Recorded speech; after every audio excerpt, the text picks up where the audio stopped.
ये मेरे हाथ में ब्रेस्ट है, ये प्लेट को ऐसे दबाया जाएगा, ऑलमोस्ट इसको पिचका देते हैं, ये ऐसे दब रहे हैं, अब ये दब गई सर। ये दबाने से क्या हुआ इसका, अब मैं ये रख देता हूँ और एक ये रख देता हूँ, पहले कौन सा खराब होगी? पहले तकलीफ नहीं होती, तकलीफ बढ़ती कब है? बायोप्सी के बाद। मैमोग्राफी होती क्या पहले पता तो लग जाए, आपको भी पता लगना चाहिए ना। मैमोग्राफी क्या होती है अब सुन लीजिए। हाँ जी, मेमोग्राफी में एक्चुअली जो मशीन होती है, उस मशीन को आपकी ब्रेस्ट के ऊपर रख के उसको प्रेस, नीचे भी मशीन होती है और ऊपर भी। ये प्लेट है सर, ये ब्रेस्ट है, मान लो ये मेरे हाथ में ब्रेस्ट है, ये प्लेट को ऐसे दबाया जाएगा। कितना दबाया जाता है? कितना दबाया जाता है? ऑलमोस्ट पूरा ही, ऑलमोस्ट इसको पिचका देते हैं, मतलब दबा के दिखा भाई, 50% दबाना इसको, थोड़ा उधर हो जाओ। बहुत पेनफुल है। ये ऐसे दब रहे हैं, देखो अब ये दब गई सर। ये दबाने से क्या हुआ इसका,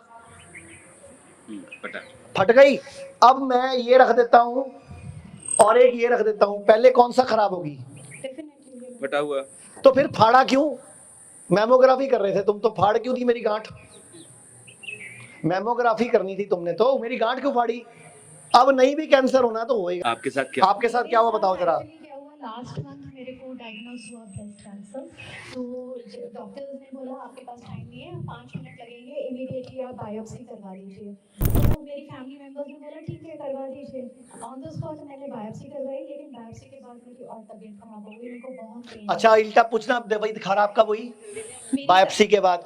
वो भैया ने क्या बोला, बुजुर्ग भाई साहब ने, बायोप्सी के बाद। आपको सारे स्टेटमेंट एक ही मिलेंगे, पहले तकलीफ नहीं होती, तकलीफ बढ़ती कब है?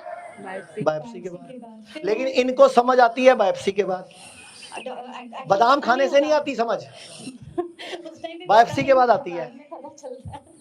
तो फिर मैं यहाँ पे ट्रीटमेंट के लिए आई। अब मेरे को 25 दिन हो गए हैं, अभी नेक्स्ट वीक तक मैं यहाँ पर हूँ और मेरे को बहुत आराम है।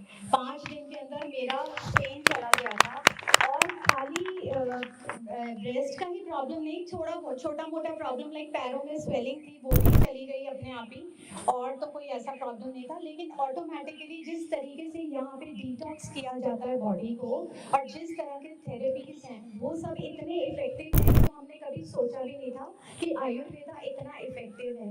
यहाँ पे आके मुझे समझ में आया जो एक्चुअल। थैंक यू आचार्य जी। आपका ट्रीटमेंट शेड्यूल क्या होता है? मेरा ट्रीटमेंट सेम है, वही मॉर्निंग में योगा है, फिर उसके बाद में ब्रेकफास्ट है, फिर थेरेपीज हैं, फिर थेरेपीज के बाद में आके फिर लंच आता है, फिर अगेन। यहाँ का ट्रीटमेंट बहुत अच्छा है और मैं बहुत सेटिस्फाइड हूँ।